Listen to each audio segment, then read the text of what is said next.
አማን ክሙ የተንሳ እምትውልድ አንስት ዘአቢ ዮሐንስ መጥምቅ ናተ ዮሐንስ ተብሎ የሚጠራው የቆዳ መታጠቂያ አለ ወገብን ደግፎ ሊይዝ የሚችል ይሄ የባህታውያን መለኪያቸው ነው። ልበስዎ ለእግዚአብሔር እንዳለ ቅዱስ ጳውሎስ እግዚአብሔርን ለብሰው እግዚአብሔርን ተመግበው በእግዚአብሔር እጅ የሚኖሩ ናቸው ባህታውያን የሚባሉት።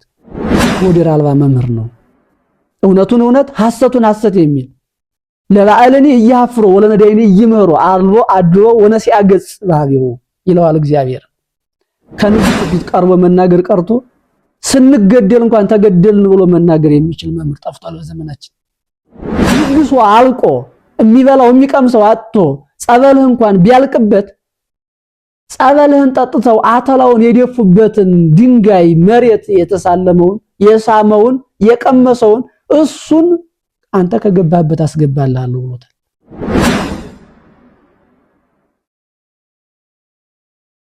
በስመ አብ ወወልድ ወመንፈስ ቅዱስ አሐዱ አምላክ አሜን። ክቡራን ኦርቶዶክሳውያን ይህን ድምጽ የምትሰሙ ሁላችሁ በኃያሉ በገናናው በልዑል እግዚአብሔር ስም እንደምን ዋላችሁ? እንደምን ከረማችሁ? እንኳን ለቅዱስ ዮሐንስ ለልደቱ በዓል አደረሰን አደረሳችሁ። አሜን። ልዑለ ባሕርይ ቅዱስ እግዚአብሔር አሜን ብለን እንድናመሰግነው የፈቀደልን የአባቶቻችን አምላክ የእኛም አምላክ ልዑለ ባሕርይ ቅዱስ እግዚአብሔር ዛሬም ዘወትርም ስሙ ከጽንፍ እስከ አጽናፈ ዓለም በፈጠረው አንደበት ሁሉ የተመሰገነና ከፍ ከፍ ያለ ይሁን። የእናቱ የንጽሕተ ንጹሐን የድንግል ማርያም የቅዱሳን መላእክት የጻድቃን ሰማዕታት ስማቸው እንደየክብራቸው እንደየማዕረጋቸው መጠን ምስጋና ይድረሳቸው። እንደ እግዚአብሔር መልካም ፈቃድ እንግዲህ በዛሬው ዕለት እንደሚታወቀው የመጥምቁ የቅዱስ ዮሐንስ የልደቱ መታሰቢያ ቀን ነው። ይህንን አስመልክቶ እንግዲህ ከኔ ጋር ለተወሰነ ደቂቃ እንቆያለን ማለት ነው። ለዚቹ ላለችን ደቂቃ የምንቆይበት የትምህርታችን ርዕስ የሚሆነው በማቴዎስ ወንጌል ምዕራፍ 11 ከቁጥር 11 ላይ ወዴር አልባው ቅዱስ የሚል ኃይለ ቃል አለ። እንግዲህ በዚህ ርዕስ ነው የምንቆየው። የቃሉ ባለቤት አምላካችን የተመሰገነ ይሁን። እንደነገርኳችሁ ወዴር አልባው ቅዱስ ተብሎ የተነገረለት ወይም ደግሞ ርዕስ አድርጌ ያነሳሁት ሕያው እግዚአብሔር ምስክር ሆኖ የተናገረውን ቃል በማንሳት ነው። ቀጥታ ቃሉን ስናነበው አማን እብለክሙ የተንሥአ እምትውልደ አንስት ዘአቢ ዮሐንስ መጥምቅ ብሎ መድኃኔ ዓለም ክርስቶስ ተናግሯል። ሴቶች ከወለዷቸው ሰዎች መካከል እንደ ዮሐንስ ያለ ዮሐንስን የሚበልጥ ዮሐንስን የሚወዳደር በዮሐንስ ልክ የሚሆን ሰው አልተነሳም ብሎ ወደር የለሽ እንደሆነና ወደር አልባ እንደሆነ መድኃኔ ዓለም ክርስቶስ በአምላካዊ አንደበቱ በመለኮታዊ ቃሉ ተናግሮለታል። እና ከዚህ በመነሳት ወደር አልባው ቅዱስ የሚለውን ቃል ለመጠቀም ችያለሁ ማለት ነው። ይህ ወደር አልባ ቅዱስ የሆነው ዮሐንስ መጥምቅ እንደተነገረው በዛሬው ዕለት ልደቱ ነው። ልደቱ ከሌሎች ሰዎች የተለዩ ነገሮች እንዳሉት የሚያሳየን ነገር አለ። በኢሳይያስ አንደበት ወይም በነብዩ በቅዱሱ በኢሳይያስ አንደበት ምዕራፍ 40 ቁጥር 3 ላይ መንገድ ጠራጊ የእግዚአብሔር አገልጋይ እንደሆነ ወይም እንደሚመጣ ለዚህ ለዮሐንስ መጥምቅ አስቀድሞ በነቢያት አንደበት ትንቢት ተነግሮለት ነበረ። ኢሳይያስ ይህንን ቃል የተናገረለት ዮሐንስ መጥምቅ የተወለደው ወክልኤሆሙ ጻድቃን እሙንቱ፣ ሁለቱም ጻድቃን ነበሩ፣ ሁለቱም የእግዚአብሔር ሰዎች ነበሩ፣ ሁለቱም በፈሪሃ እግዚአብሔር የበለጸጉ የጎለበቱ ሽማግሌዎች ነበሩ ተብሎ በሉቃስ 1 ላይ እንደተቀመጠው እንደምናነበው የአባቱ የዘካርያስ የእናቱ የኤልሳቤጥ ታሪክ አለ። ይህ ቅዱስ ዮሐንስ በኢሳይያስ አንደበት የእግዚአብሔር መንገድ ጠራጊ ተብሎ የተነገረለት አሁን በመጨረሻው ዘመን በኦሪቱ ፍጻሜ በተቃረበበት ጊዜ ከሁለቱ ጻድቃን ከኤልሳቤጥና ከዘካርያስ እንዲወለድ ሆኗል ማለት ነው። ቅዱስ ዮሐንስ ከመጸነሱ በፊት ከመጸነሱ በፊት በብስራተ ገብርኤል ወይም ደግሞ ቅዱስ ገብርኤል ድንግል ማርያምን እንዲያበሰረ ዘካርያስን ከሷ ልጅ ትወልዳለህ ብሎ ካፈጁ በኋላ ነገር ግን መሻታቸውን የሚፈጽም ወብዙሃን ይትፌስሑ በልደቱ ብዙዎች ደስ የሚሰኙበት ልጅ ትወልዳለህ ብሎ ቅዱስ ገብርኤል አብስሮታል። በዚህ ብስራት ምክንያት ዮሐንስ መጥምቅ ካፈጀችው ልምላሜ ሙቀት ከተለያት ከኤልሳቤጥ ዮሐንስ ተገኝቷል ማለት ነው። አወላለዱ ልክ እንደሌሎቹ ሴቶች የወር አበባ ወይም ደግሞ ልምላሜ ካልተለያቸው ሴቶች ሳይሆን የወር አበባ ካቆመችው ልምላሜ ሙቀት ከተለያት የመውለድ ተስፋዋ ተሟጦ እርጅናን ገንዘብ ካደረገችው ጻድቅ ከነበረችው ከቅድስት ኤልሳቤጥ ነው። ይሄ ከሰዎች የተለየ ያደርገዋል። ልክ ይስሐቅ ከሳራ እንደተወለደው ነው። መድኃኔ ዓለም ኢየሱስ ክርስቶስ ይህንን ነው እንግዲህ ከሴቶች ከተወለዱት ሁሉ የሚበልጠው የለም ብሎ የተናገረለት ለዚህ ቅዱስ ነው። ከልደቱ አንስተን ስንመለከት የተለየ እንዳለው እንመለከታለን ማለት ነው። ስለዚህ ዮሐንስ መጥምቅ ከተወለደ በኋላ በልደቱ ቀን የአባቱን አንደበት የፈታ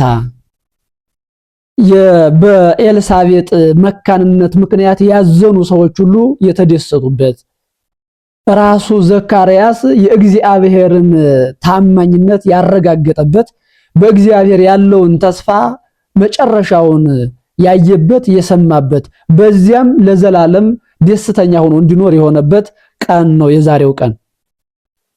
እነሱ ብቻም ሳይሆኑ በብስራቱ እንደተነገረው ብዙዎች በመወለዱ ደስ ይላቸዋል ተብሎ እንደተነገረ በዮሐንስ መጥምቅ መወለድ ዘካርያስና ኤልሳቤጥ ብቻ ሳይሆኑ ዛሬ ዮሐንስ መጥምቅ አባታችን ብለን ለምናምን፣ ዮሐንስ መጥምቅ መምህራችን ብለን ለምናምን፣ ዮሐንስ መጥምቅ ነብያችን ብለን ለምናምን ሁሉ መወለዱ ደስታችን ሆኗል ማለት ነው። በሱ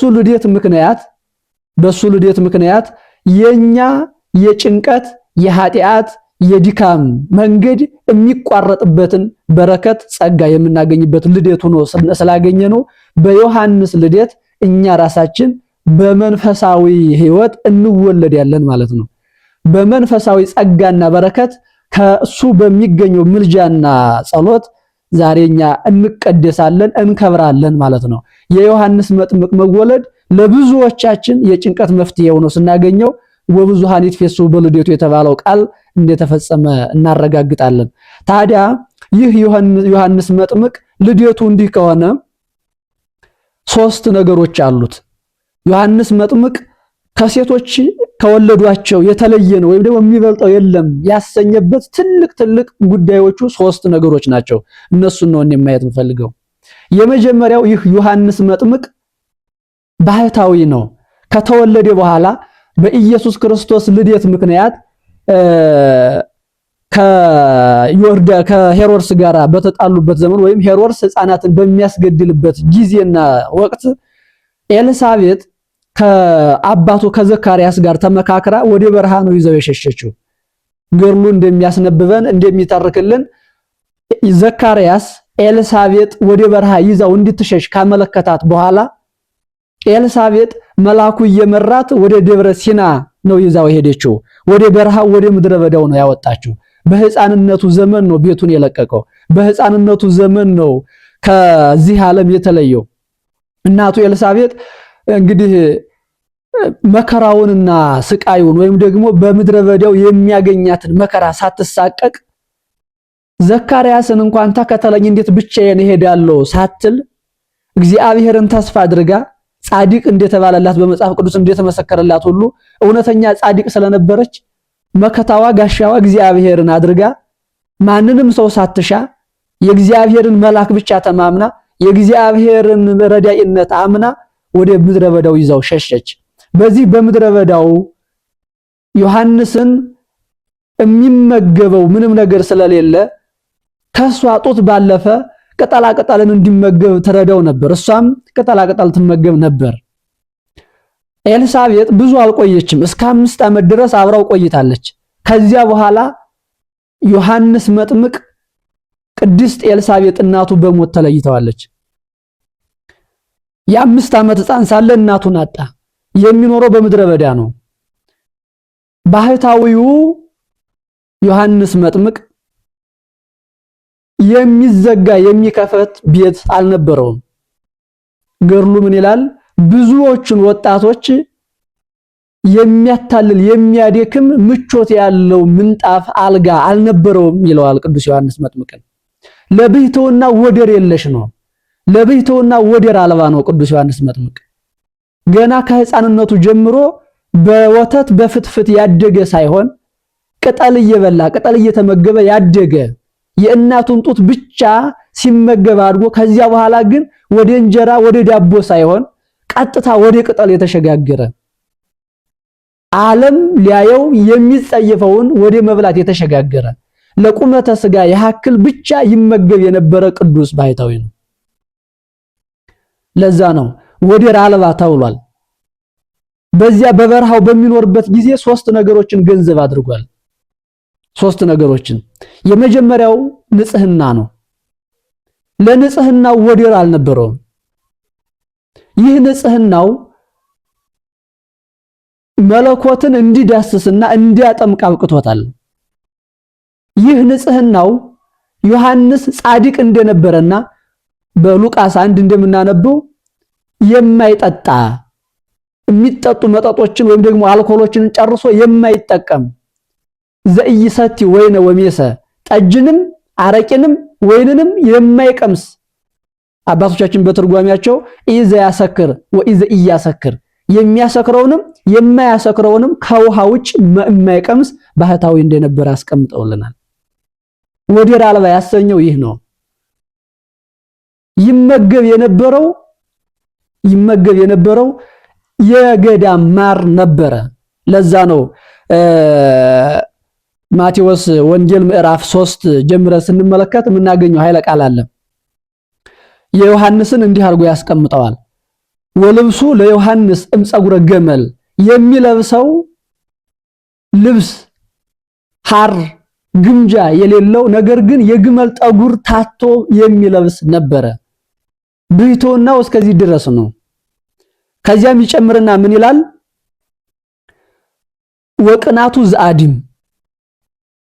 የሚታጠቀው ጠፍር ነበረ።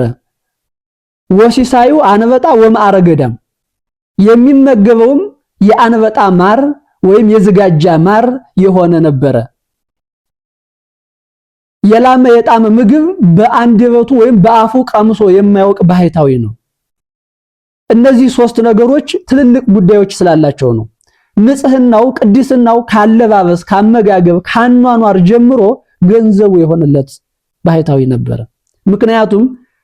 ምክንያቱም የሚለብሰው ልብስ የፀጉር ገመል ስለነበረ ወይም የግመል ጠጉር ስለነበረ ይህ የግመል ጠጉር ለጌጥ የማይሆን እርቃኑን ለመሸፈን ብቻ የሚያገለግል ከብርድና ከቁር ግን የማያድን ልብስ ነበር።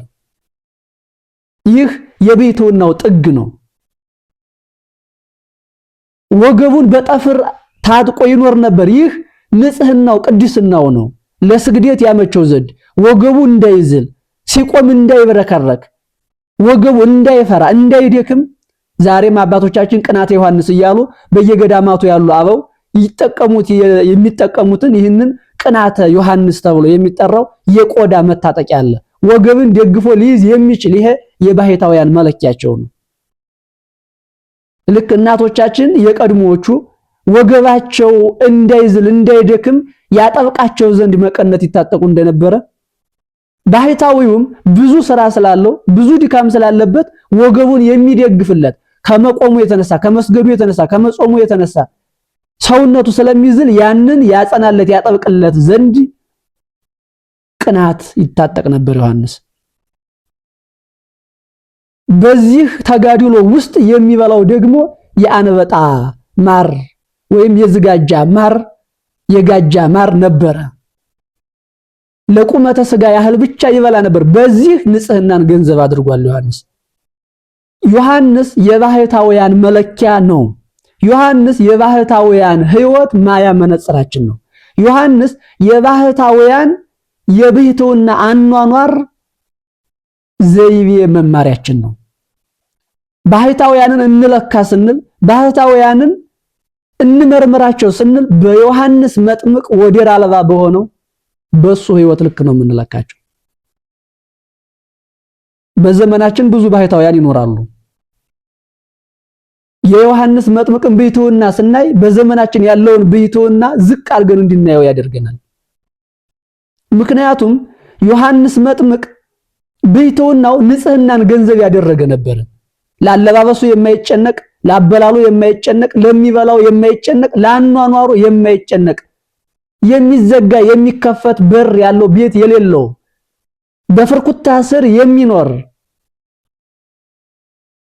ከዚያም አልፎ የሚተኛበት ምንጣፍ የሌለው ምኝታው አፈር የሆነለት ይህ ባህታዊ ነው ለኛ ለዘመናችን መለኪያ የሚሆነው። እነ ቅዱስ እንጦንስ እነ ቅዱስ መቃርስም ከዮሐንስ አብነት ተነስተው ነው ብሕትውናን ያስተናገዱት። ለነሱም እንዲሁ በዋሻ ስር ተጠልለው ነበር ይኖሩ የነበረ። የሚበሉት፣ የሚጠጡት፣ የሚለብሱት ከዚህ ዓለም የተለየ ነበር። ከሰው አይገናኙም ነበር። ዮሐንስ እድሜ ልኩን ከእናቱ በቀር ሌላ ሰው አያውቅም ነበር። የብሕትውና ልኩ ይሄ ነው። የብሕትውና መስመሩ ይሄ ነው። የብሕትውና ሕይወቱ ይሄ ነው። ከዚህ ውጭ ንጽህናን ገንዘብ ሊያደርጉበት የሚችሉት ነገር የለምና። ምክንያቱም ዮሐንስ መጥምቅ ንጽህናን ገንዘብ ሲያደርግ ለንጽህናው ምክንያት የሆኑት ከሰው መራቁ፣ ከመብል ከመጠጥ መራቁ፣ ሰውነትን ሊያሳርፉ ከሚችሉ ነገሮች መለየቱ ነው። በዘመናችን ግን ይሄ አይታይም። ዮሐንስ ከሰው እንደሸሸ ከሰው እንደራቀ በዘመናችን ያለው ብሕትውና ከሰው ጋር እየተግበሰበሱ መኖርን የሚመርጡበት ሲሆን ዝቅ አድርገን እንድናየው ያደርገናል። እውነተኛው ብሕትውና ይህ አይደለም ብለን እንድንተች ያደርገናል። ምክንያቱም የዮሐንስ መጥምቅ ታሪክ መጻፉ ለኛ መለኪያ ሊሆነን ነው። ዮሐንስ ለሚበላው ለሚጠጣው አይጨነቅም ነበር። ይሄ የብሕትውና መንገድ ነው። ዛሬ የሚበሉት የሚጠጡት የሚያስጨንቃቸው ነገር ግን ባህታዊ ነን የሚሉት ሰዎችን ስናያቸው እንድንተቻቸው ይጋብዘናል። ዮሐንስ መጥምቅ የሚያርፍበት ቤት የሚጓዝበት መጓጓዣ የለውም ነበር። ለዚህም አይጨነቅም፣ እንዲኖረውም አይፈልግም ነበር። ባህታዊ ማለት ይሄ ነው። ብቸኛ ማለት ስለሆነ ወደ የት ይሄዳል? ቤቱ እግዚአብሔር ነው። መኖሪያው እግዚአብሔር ነው። ልብሱ ምግቡ እግዚአብሔር ነው። ልበስው ለእግዚአብሔር እንዳለ ቅዱስ ጳውሎስ እግዚአብሔርን ለብሰው እግዚአብሔርን ተመግበው በእግዚአብሔር እጅ የሚኖሩ ናቸው ባህታውያን የሚባሉት። ዮሐንስ ይህንን ነው ያደረገው። ዛሬ ግን የሚያኖሯቸው ባለሀብት፣ የሚኖሩላቸው ሰዎች ያሏቸው፣ የሚያለብሷቸው፣ ቤት የሚሰሩላቸው፣ መኪና የሚገዙላቸው፣ እግራቸው አፈር እንዳይነካ የሚጠነቀቁላቸው፣ በጀርባቸው በጎናቸው ይህን ያህል ስፍር ቁጥር የሌላቸው ሰዎችን አጃቢዎችን የሚያስቀምጡ ሰዎች ባህታዊ ነን ብለው ይነሳሉ። በዮሐንስ መጥምቅ ሲለካ ግን ዝቅ ብሎ እናገኘዋለን። ዮሐንስ እንኳን አይደለም የሚራመድበት እግሩ የሚተኛበት አፈር ነበር። ታዲያ በዮሐንስ ብሕትውና አንጻር ዛሬ በጫማ እንኳን መሬት እንዳይነኩ የሚጨነቁ ባህታውያን ካሉ እነዚህ ባህታውያን ሳይሆኑ ዓለማውያን ወደሚባለው ነው ሊመጡ የሚችሉት ማለት ነው። ለዛ ነው ዮሐንስ መጥምቅ የብሕትውና መነጽር ነው ማለታችን። ለዛ ነው የብሕትውና መለኪያ ነው ማለታችን። ለዛ ነው ወበኃይለ ኤልያስ ይሐውር፣ በኤልያስ መንገድ በኤልያስ ሕይወት ይኖር ነበር ብሎ መጽሐፍ መስክሮለታል። ኤልያስ ማንኗኗሩ እንዲህ ስለነበረ ነው። በምድረ በዳ ከሰው ተለይቶ ብቻ መሆንን ይመርጥ የነበረ ነው።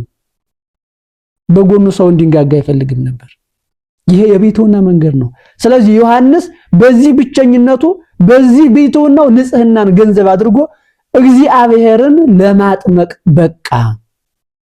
እጁ የተቀደሰ ስለሆነ ዓለም የሚያጠራቅመውን ነገር ስላልነካ ዓለማዊ ነገር ስላልዳሰሰ የኢየሱስ ክርስቶስን ራስ እንዲዳስስ ተፈቀደለት ማለት ነው። ምክንያቱም ዮሐንስ መጥምቅ ከዓይኑ ጀምሮ እስከ እግሩ ያለው ከራስ ፀጉሩ እስከ እግር ጥፍሩ ድረስ ድንግል ነበረ። እጁ በመብል በመጠጥ የተነካካ አይደለም። ዓይኑ በዚህ ዓለም ያለ ነገርን የተመለከተበት አይደለም። ለዛ ነው ሲወጣ ንጹህ ቅዱስ ሆኖ ነው የወጣው።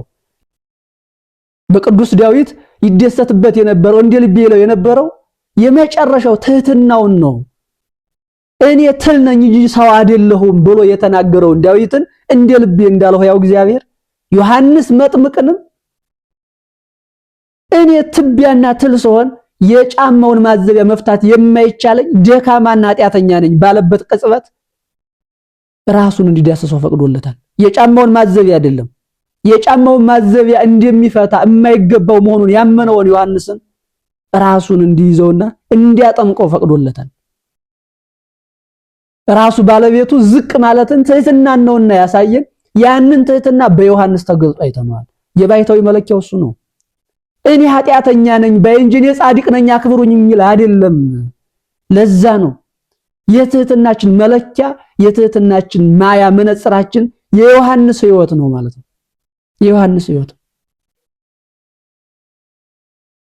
ከኔ የሚበልጠው ይመጣል ብሎ የተናገረለት ዛሬ ግን ከዮሐንስ መጥምቅ እኩልኛ አለን ብለው የሚናገሩ ሰዎች ተፈጠሩ።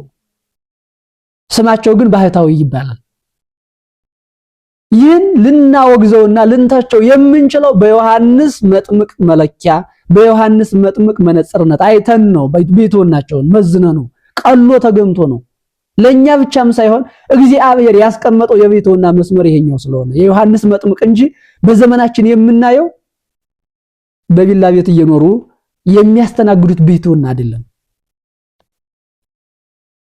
ስማቸው ሲነካ እሪ የሚሉ የሚጮሁ ባህታውያን አይደሉም። ምክንያቱም ዮሐንስ እኔ ዝቅ በይ ታች ላይ ያለው ሰው ነኝ ኃጢአተኛ ነኝ ማለትን ነው ያሳየን። እነ እንጦንስ እነ መቃርስ ያሳዩን ይህን ትህትና ነው። ታዲያ እኔ ትልቅ ነኝ የሚልን እንዴት አድርገን ባህታዊ ልንለው እንችላለን? ትንሽ ነኝ የሚል ነው ባህታዊ እንድንል የተፈቀደልን። የዮሐንስ መጥምቅ ትህትና ዛሬ ባሉ ባህታውያን ባዮች ባህታውያን ያልሆኑ በነሱ ሚዛን ሲታይ መስመሩ ተዛውቶ እናገኘዋለን።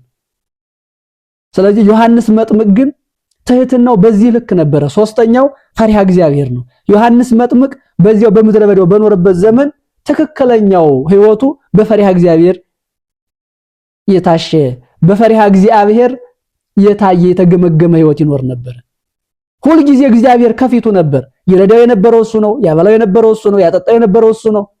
ከዚያም ሲወጣ ያገኘው እሱን ነው። የሞተለትም ለሱ ብሎ ነው። ይህንን ደግሞ የምናየው ፈሪሃ እግዚአብሔር ገንዘቡ እንደሆነ የሚያረጋግጥልን አሁን የተናገርኩት ቃል ነው። ኢየሱስ ክርስቶስ ሲመጣ አጥምቀኝ ሲለው እኔ አንተን ላጠምቅ አይገባኝም እኔ ካንተ ልጠመቅ እሻለሁ ብሎ በፈሪሃ እግዚአብሔር የተገኘውን ትሕትና ሲገልጥ እናየዋለን። ለሰዎች አለመጨነቁ ከንጉስ በር ድረስ ሄዶ እውነቱን መናገሩ የእግዚአብሔር ክብር የእግዚአብሔር ሕግ መጣሱን ነው የሚያሳየው። የእግዚአብሔር ሕግ የጣሰውን ሰው አንተ ጥፋተኛ ነህ ብሎ መናገር በፈሪሃ እግዚአብሔር የኖረ ሰውነቱን ያሳየናል።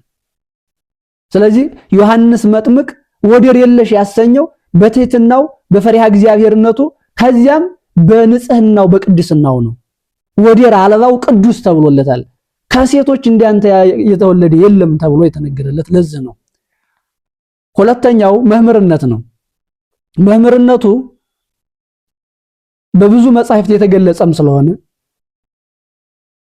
ናሁ አነ እኔ መንገድ ጠራጊው ቃል አዋዲ ዘይጸርህ በገዳም በምድረ በዳው ጽዋ አፍኖቶ ለእግዚአብሔር የእግዚአብሔር መንገድ አቅኑ ብዬ የምናገር የእግዚአብሔር መንገድ ጠራጊው ነኝ ብሎ ተናግሯል። ከዚያስ ይህንን ራሱን ካስተዋወቀ በኋላ ትንሽና ነብይ ከእግዚአብሔር ይልቅ ዝቅ የሚል ነገር ግን የሱ ታዛዥ እንደሆነ ራሱን ካስተዋወቀ በኋላ ሰዎች ነብይ ነው አምላክ ነው እንትን ነው ብለው እንዳይሰቅሉት ወይ ማለቴ ከፍ አድርገው እንዳያዩት ራሱን በትሕትና ዝቅ አድርጎ ያለበትን የሚሰማውን ከገለጸ በኋላ ከዚያ በኋላ ወደ ትምህርቱ ነው። ነሱ ወመኑስ መቅረበቲት መንግስተ ሰማያት በፊታችሁ ቀርባለችና ንስሐ ግቡ አለ። ንስሐ ግቡ። በመምህርነቱ አድልዎ የሌለበት አይሁዳውያን ሲመጡ እናንተ የእፉኝት ልጆች ብሎ ትክክሉን የተናገረ ግብራቸውን የገለጠ መምህር ነበር። ከዚያም መምህር ወመገስጽ ዘያደሉ ለገጽ ፊት አይቶ የማያዳላ መሆኑን በሰማዕትነቱ እናረጋግጣለን። ምክንያቱም ሄሮድስ እይደልወከ ታወስፍ ብእሲተ እሁከ ፊልጶስ የወንድምህ የፊልጶስን ሚስት ልታገባ አይፈቀድልህም ሕግ ጥሰሃል ብሎ ከንጉሱ ፊት ደርሶ ንጉሱን መገሰጽ የቻለው መምህርነቱ ነው። ከዚያም በትዕቢት ያደጉ የነበሩ ፈሪሳውያን ጸሐፍት ፈሪሳውያን ረበናት አይሁድ ሊቃናት አይሁድ እነዚህ ከኛ በላይ ሰው የለም ብሎ የሚያምኑትን እንዲህ ገስጿቸዋል። ደብር ወወግር ይታሃት እንደ ተራራ እንደ ጋራ እንደ ሸንተረሩ ያ ማለት በልባችሁ ውስጥ ያለውን የትዕቢት ልክ ዝቅ ልታደርጉትና እናንተ መሬት መሆናችሁ ልታስቡ ይገባል። ጎዛቁጽ የሆነው ልባችሁን አጥሩ ብሎ እነዚያን ከኛ በላይ ሰው የለም የሚሉትን ከልቡ አውጥቶ መገሰጽ የቻለ መምህር ነው። እንዲህ በድፍረት የሄዱት ቅዱሳን ሐዋርያት ናቸው እስከ ነገስታቱ ፊት። ለዛ ነው ለሐዋርያት ደግሞ መነሻቸው አብነታቸው ኢየሱስ ክርስቶስ ነበረ። ኢየሱስ ክርስቶስ ከመንጣቱ በፊት መንፈቅ ያክል መንገድ ጠራጊ ሆኖ እውነትን ያስረዳ እውነትን የተናገረ ዮሐንስ መጥምቅ ነው። ስለዚህ ዮሐንስ መጥምቅ ወዴር አልባ መምህር ነው ማለት ነው። ወዴር አልባ መምህር ነው። እውነቱን እውነት ሐሰቱን ሐሰት የሚል ለባዕልኒ እያፍሮ ወለነዳይኒ ይመሮ አልቦ አድሮ ወነሲያ ገጽ ባቢው ይለዋል እግዚአብሔር። ባለጸጋውን ስለ ባለጸጋነቱ የማያፍረው ድሃውን ስለ ድህነቱ የማይራራለት በፊቱ ማዲላት ወይም አድሎ ገጽ የሌለበት እግዚአብሔር ነው። የእግዚአብሔር የሆነውን ባህሪ ተላብሶ ነገስታቱን በንጉስነታቸው ሳይፈራቸው ድሃዎቹን በድህነታቸው ሳይንቃቸው እኩል ትምህርት መስጠት የቻለ ወዴር አልባ የሆነው መምህር ዮሐንስ መጥምቅ ነው። ይህ መምህርነቱ ዛሬ ላለን መምህራን ማያ መነጽራችን ነው። መምህርነታችን የምንገመግምበት አይደለም። ከንጉሱ ፊት ቀርቦ መናገር ቀርቶ ስንገደል እንኳን ተገደልን ብሎ መናገር የሚችል መምህር ጠፍቷል በዘመናችን። መገደላችን እንኳን የሚናገር አትግደሉ ማለት አይደለም ተገደልን ብሎ እንኳን መናገር የሚችል መምህር ጠፍቷል። እንዲህ በጠፋበት ጊዜ የዮሐንስ መጥምቅን መምህርነት መስበክ የዮሐንስ መጥምቅ መምህርነትን መናገር ያሳፍራል። ምክንያቱም አባታችን መምህራችን ብለን ዮሐንስ መጥምቅን ስንናገር እኛ ውሸታሞች እንሆናለን። ምክንያቱም እሱን ፈለጉን ስላልተከተልንለት እሱን ስላልመሰል ነው ማለት ነው። ስላልመሰል የዮሐንስ መጥምቅ ይሄ ህይወቱ ይሄ ነው። የዮሐንስ መጥምቅ ልጅ ነኝ የሚል ሁሉ የሱን ህይወት ሊረዳ ሊገነዘብ ይገባዋል ማለት ነው። የዮሐንስ መጥምቅ ትምህርትን የሚያስተምር ሰው እንደ ዮሐንስ መጥምቅ ፊት አይቶ የማያዳላ ሊሆን የማይፈራ ሊሆን ይገባዋል ማለት ነው። የመምህራኑን ህይወት በዮሐንስ መጥምቅ ህይወት ነው የምናየው። መምህርነታችን ለስም ብቻ ከሆነ መምህርነታችን ለደሞዝ ለቅጥር ብቻ ከሆነ ችግሩ እዛ ላይ ነው ማለት ነው። መምህርነታችን ለድሃውም ለባለሀብቱም ከሆነ እኩል የምናይ እኩል የምንናገር እኩል የምናስተምር እኩል የምንገስጽ ልንሆን ግድ ይለናል ማለት ነው። የዮሐንስ መጥምቅ ህይወት የሚያሳየን ይሄንን ነው። ሶስተኛውና የመጨረሻው ሰማዕትነቱ ነው። ሰማዕትነቱ የዮሐንስ መጥምቅ በመጽሐፍ ቅዱስ ሰፍሮ የምናገኘው ሰማዕትን ነው። አሁንም በማርቆስ 6 ምክንያቶች ተዘርዝረው ተቀምጠዋል።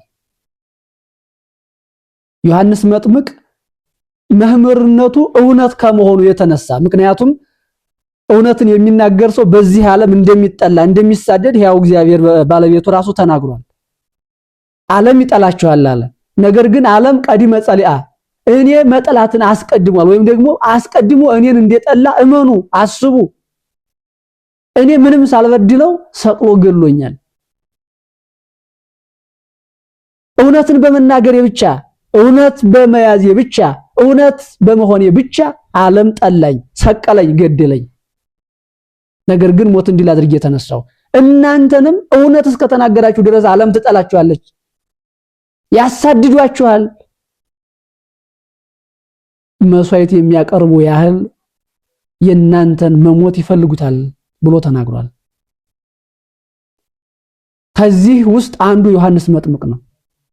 እውነትን ይዞ ከቤተ ሄሮድስ ቤት አንኳኳ። የሄሮድስ ልብ መታው በትምህርቱ በተግሳጹ። ሄሮድስ ይህን መታገስ አልቻለም። ሄሮዲያዳ የወንድሙ ሚስት ናት። የወንድምህን ሚስት ልታገባ አይፈቀድልህም አለው። እምቢ አለ። ሴቲቱ ደግሞ አባበለችው፣ አታለለችው። እኔ ካንተ ጋር እንዳልኖር የሚያደርገኝ ዮሐንስ መጥምቅ ነው። እኔ ካንተ ጋር እንዲኖር አትፈልግም፣ አትወደኝም ማለት ነው ብላ አታለለችው። ዓለም ናት ይቺ። በዚህ በማታለሏ የሄሮድስ ልብ አደከመችው። ከዚህ በኋላ ሄሮድስ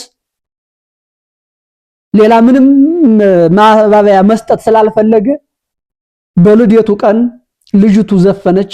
የሄሮዲያዳ ልጅ በዘፈኑ ምክንያት ደስ ተሰኘ። ከዚህ በኋላ በዚያ ዘፈን ለዘፈነችው ዘፈን ዋጋ ይከፍላት ዘንድ ለልጅቱ ቃል ገባላት። እስከ መንግስት እኩሌታ ልሰጥሽ እችላለሁ አላት። ነገር ግን ሄሮዲያዳ የክፋቷ ጥግ መጠን ስለሌለው ስላልነበረው ይህንን እውነተኛና ጻድቅ ቅዱስ የነበረ ራሱ ሄሮድስ ይህንን ያምን የነበረው ያ ማለት ቅዱስነቱን ንጹህነቱን ያምነው የነበረ ይወደው የነበረ ያከብረው የነበረ ይፈራው የነበረ ይህንን ዮሐንስን ራሱን ቆርጠ ስጠይ በይ ብላ ነገረቻት። ለልጇ ሂዳ ነገረችው። በመኳንንቱ መካከል ቃል ስለገባ የዮሐንስን ራስ ቆርጦ ሰጣት። ቅዱስ ዮሐንስ ለእግዚአብሔር በሰይፍ ሲሞት ሰማዕትነትን ሲቀበል ለሐዲስ ኪዳን ድልድይ ሆኖ የብሉይን መጨረሻ የሐዲሱን መጀመሪያ ሆኖ ሰማዕት ሆኖ የሞተ ቅዱስ ነበር። ሰማዕትነቱ ከሌሎች ሰማዕታት የተለየ ነው። ሌሎቹ ሰማዕታት በሃይማኖታቸው ምክንያት ካዱ አትካዱ ነው። የዮሐንስ መጥምቅ ግን እውነት ተናግሮ ንጉሱን በመገሰጹ ብቻ ነው የሞተው። ዮሐንስ መጥምቅ እንደ ዘመኑ መምህራን ቢሆን እንደኛ ማለቴ ነው እንደኛ ያለ መምህር ቢሆን አንድ ጊዜ ተናግሮ እምቢ ያለ ራሱ ጉዳይ ብሎ ይተወው ነበር። አንድ ጊዜም ላይ ይናገር ይችል ነበር። የዮሐንስ መጥምቅን አርአያና አብነት የያዙ በአፄ ፋሲል ዘመን ወደ 800 መምህራን ከዚያ በላይ የሚሆኑ መነኮሳትም ጭምር በዚህ ምክንያት ፋሲል ንጉሱ ሁለት ሴት በማግባቱ ሁለቱን እህታማቾች በማግባቱ ምክንያት እንዲህ ልታደርግ አይገባህም ብለው ሲገስጹት የመጣውን መምህር ሁሉ በሰይፍ ይመታቸው ነበር።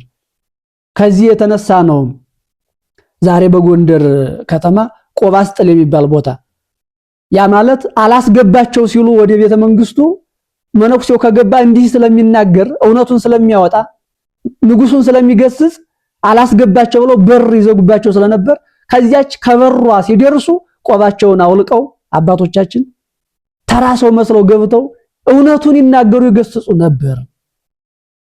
ይሄ ተስተናግዷል። በሀገራችን በኢትዮጵያ እንዲህ አይነት መምህራን ነበሩ። ያ ሁሉ መምህር እየሞተ እያዩት እውነትን ተናግሮ መሞት እንደ ውሃ እየጠማቸው ከብዙ አይጉር ተሰብስበው ሄደው ይህን ተናግረው ሰማዕትነት የተቀበሉ አባቶቻችን በአፄ ፋሲል ዘመን ነበሩ።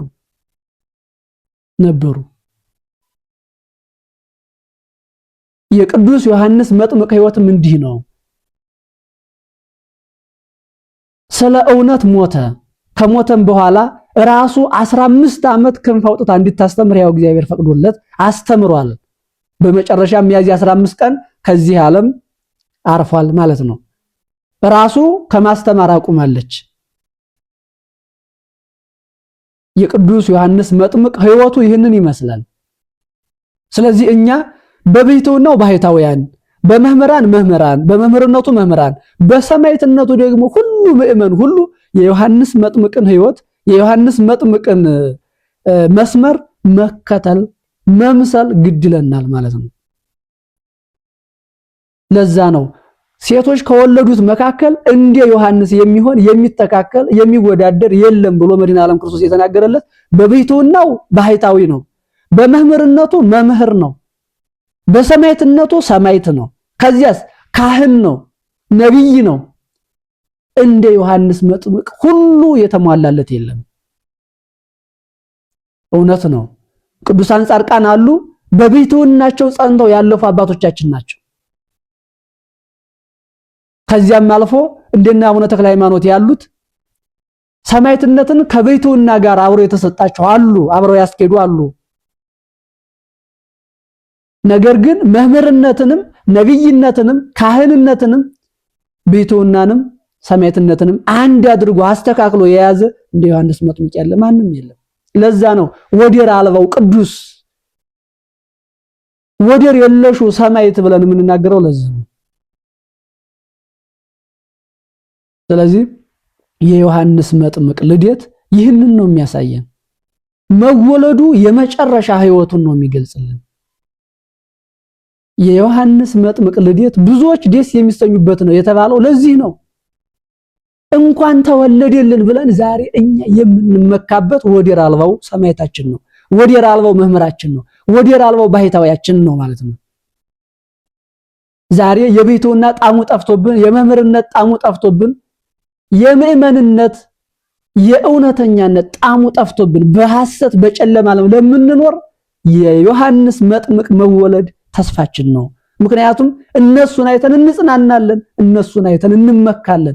እንዲህ አይነት አባቶች አሉን ብለን እንድንናገር ተስፋ እንድናደርግ በምልጃቸው እንደሚረዱን እውነት እንዳለ የምናውቅባቸው እንደነ ቅዱስ ዮሐንስ መጥምቅ ያሉትን ቅዱሳን አባቶቻችንን ነው። ለዛ ነው መወለዱ ያስደስተናል። መወለዱ ለኛ ያለንን ተስፋ ስለሚያበስረን ነው። ለኛ ያለንን መመኪያነቱን ስለሚያበስረን መወለዱ ደስ ያሰኘናል። በቃል ኪዳንም ደረጃ እንደ ዮሐንስ መጥምቅ ማንም የለም እስከ 54 ትውልድ። ከዚያም አልፎ ገድሉ ምንድነው የሚለው? ጸበልህን የቀመሰ ስምህን የጠራ ይህ ሁሉ ይልና በዓልህ በሚከበርበት ዕለት ከድግሱ የቀመሰውን ይላል። ያ ብቻ አይደለም፣ ድግሱ አልቆ የሚበላው የሚቀምሰው አጥቶ ጸበልህ እንኳን ቢያልቅበት ጸበልህን ጠጥተው አተላውን የደፉበትን ድንጋይ መሬት የተሳለመውን የሳመውን የቀመሰውን እሱን አንተ ከገባህበት አስገባልሃለሁ ብሎታል።